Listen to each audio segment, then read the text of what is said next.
10.1. Ahí el título dice ¿misión de qué? Misión de los 70. ¿De qué se trata la misión de los 70? ¿De qué se trata esto? ¿Qué episodio, este momento, que fue uno de los momentos más claves?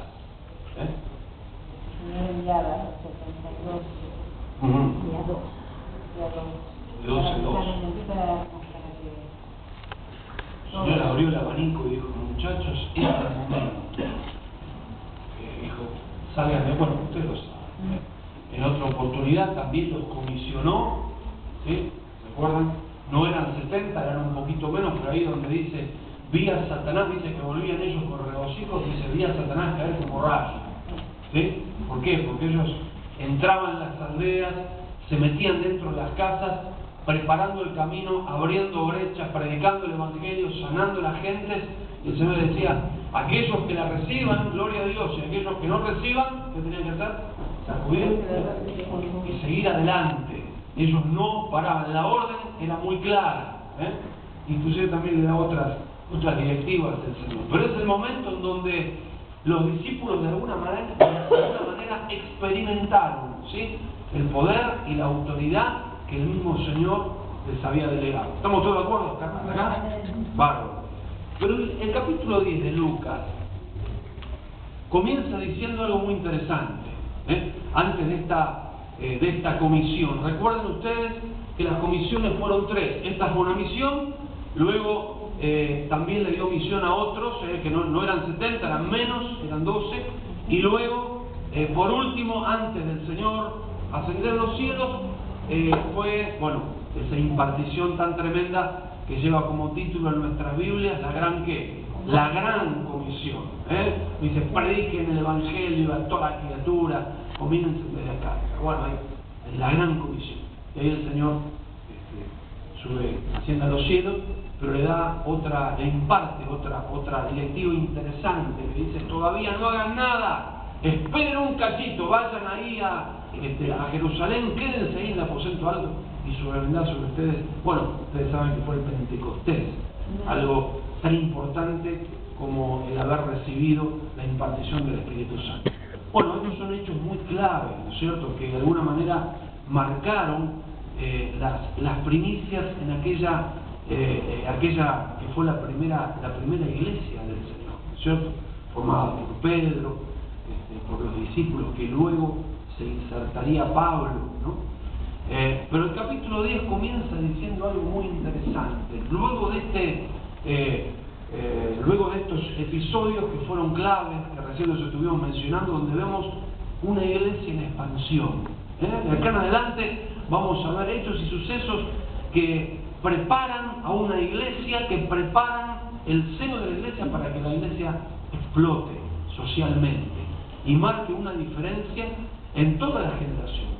Pero, ¿no? El versículo 1 nos da un dato muy importante, porque dice, a ver si hay alguna otra versión, por ahí va a ser interesante revisarla, pero capítulo 10, versículo 1, dice, después de estas cosas, designó el Señor también a otros 70, a quienes envió de 2 en 2, delante de toda la ciudad y lugar donde Él habría de ir. Qué interesante. Acá hay un par de datos que podríamos hablar, un par de señas que nos da la Biblia que son interesantes para poder hablar. Los discípulos, ¿qué hicieron? Abrieron brecha. Interesante. Porque dice que ellos, ¿no?, delante de todo ese lugar donde Él habría de ir. La iglesia tiene que abrir brecha. La iglesia que toma la iniciativa, la iglesia que camina bajo la visión y la impartición del Señor. Pero esto no es lo que me sorprende, porque es lo que hacemos o intentamos hacer todas las iglesias. Lo que a mí me sorprende es lo que dice al principio, porque dice, después de estas cosas. La pregunta del millón, ¿después de qué cosas? Jesús le dijo a la iglesia, ahora muchachos salgan y empiecen a experimentar el poder de la predicación. Yo les imparto autoridad. ¿Después de qué cosas? ¿Qué cosas sucedieron antes? Que tuvieron que pasar, que tuvieron que suceder. que fueron hechos tan importantes que de alguna manera cerrara para que Jesús diera esta orden tan importante de poder predicar y expandir de alguna manera el mensaje. ¿Se entiende? ¿Me expliqué bien? ¿Qué son esos hechos? A ver, tenemos la Biblia ahí adelante, no podemos si pispeamos ahí, habían algunas cositas que tenían que cerrar, por eso es tan clara la palabra. ¿Alguno tiene otra versión? NBI, ¿qué dice NBI? Después de esto, el Señor escogió a otros 72 para enviarlos de dos en dos. Hay dos colados. Sí, 72, bueno. Y el título también. Bueno. Delante de él, a todo pueblo, y lugarlo a donde él pensaba ir. Ok, acá dice solamente.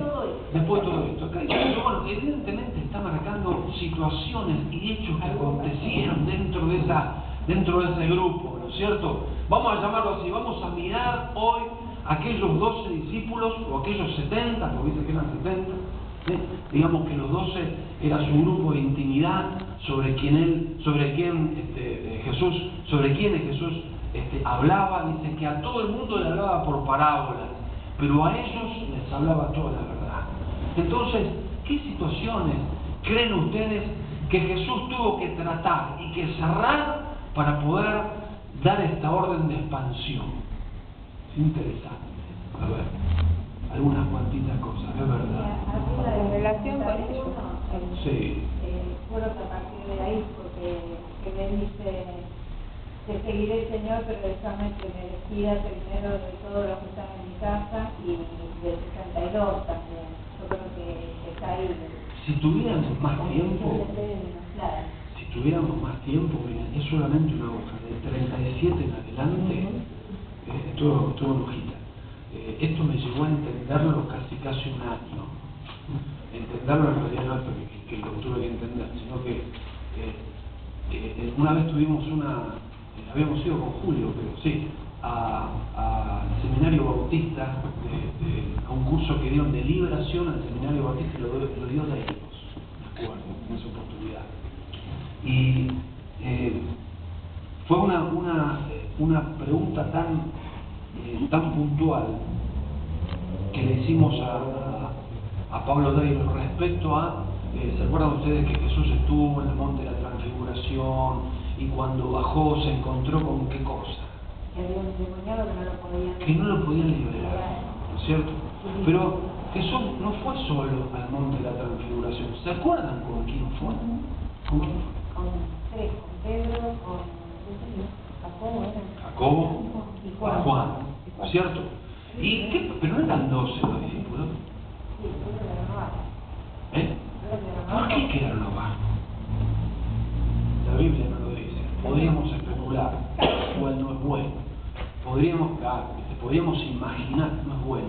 Lo que sí es bueno entender que Jesús era una persona muy práctica, ¿sí? A ver, si él tenía que cortar un churrasco, no iba a agarrar el tenedor, que iba a agarrar el cuchillo. Cuando la niña fue sanada, Jesús no llamó, ¿se acuerdan ustedes que solamente metió 2 personas? Y al público, a la gente que miraban, a los curiosos, él le dijo, no, ustedes quédense acá afuera, vení vos, llamó al padre, la madre, métanse acá adentro, oró, la piba se levantó y listo. Fue sanada, era muy práctico.